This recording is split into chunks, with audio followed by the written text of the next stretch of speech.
man. And I'm going to show you a picture of him.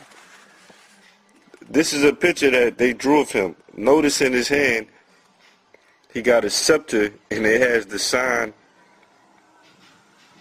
of the saints. That's the sign we used in Europe. Okay, it says Abraham Cresco's 14th century map shows Mansa Musa holding a scepter and a nugget of gold, an indication of his wealth and power. You see that? And he was the ruler of Mali. So those people were Israelites, man. Okay? I think that's pretty much it out of this book. Let me see.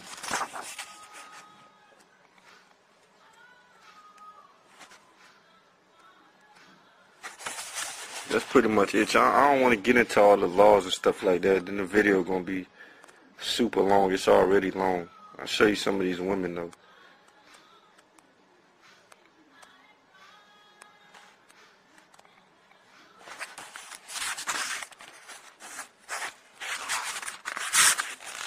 See, here's a woman right here. It's probably an Israelite woman. That's how we should do in Israel. Okay? So that's that book. Let's go back to this book. Okay. I'm going to read this one more time. It says, is there an evidence of a Hebrew civilization in Black Africa, the ancestral home of most Black Americans? Yes. Professor Joseph J. Williams of Boston College. So yes, there is evidence of Hebrew civilizations in Africa, and I just showed you. Okay.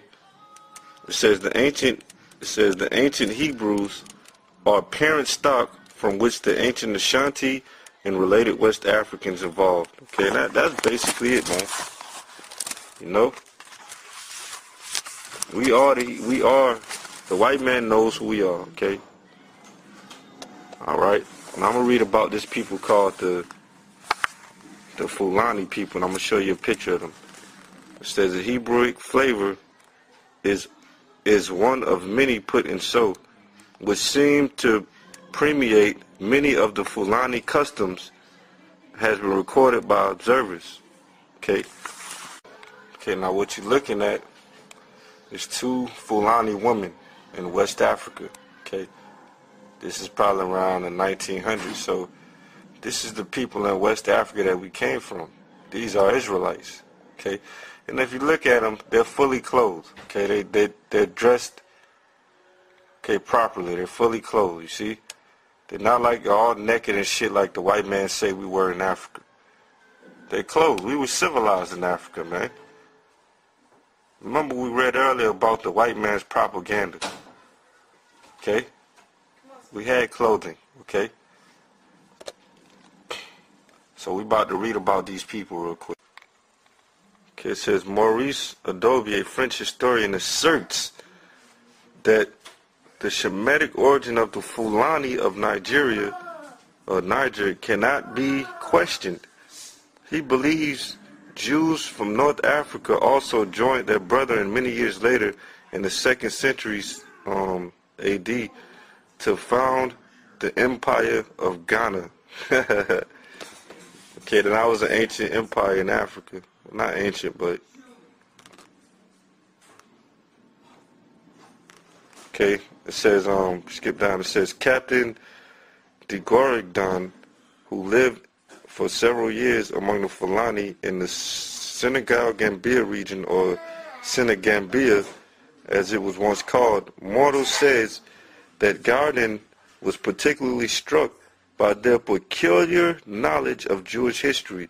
So familiar did they speak of the chief Hebrew personalities of the Old Testament, and so well posted were they with the principal events related in it, that they could not have acquired their knowledge through Arabic sources, which placed little emphasis on such matters. They referred, Morrow continues, to those times as though dealing with their own national records. Moses and Abraham might have been individuals of the same race as themselves. They were the same race. Moro then quotes Goridon that in their oral legends, Moses played a very important part, and although certain passages of scriptures are transformed, or rather assimilated, they have so intense a biblical and Hebrewic tone as to exclude all Arabic influences. The strongest evidence of their direct relationship to a Hebrew past rests in the fact, as Guardian himself notes, that their Israelite chronicles ceased after Solomon. Okay? So basically what this guy's telling you is that these people, the Fulani, which they came in the slave trade, okay, they are foreparents too, are Israelites. Okay, this is what you Negro women used to look like, man. You used to cover yourself up, okay? But now you bitches walk around with your titties all out, okay?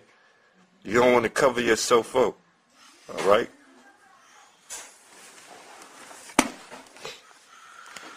All right.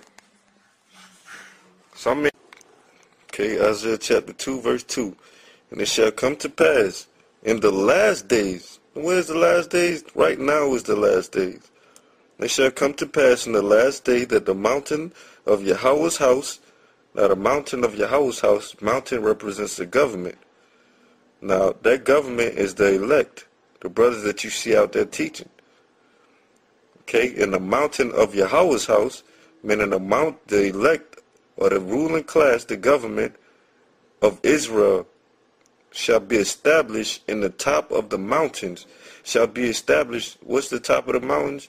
The top governments, or the top countries. Okay. And shall be exalted above the hills, and all nations shall flow into it. Meaning the other Israelites. The Israelites in the heathen state of mind are going to flow to it. So I'm going to read it one more time. It says, it shall come to pass in the last days, which is now, that the mountain of the Lord's house, which is the elect of Israel, shall be established in the top of the mountains. Now established means to set up forever. Shall be established in the top mountains, meaning in America and in Europe and all the other countries, and shall be exalted above the hills.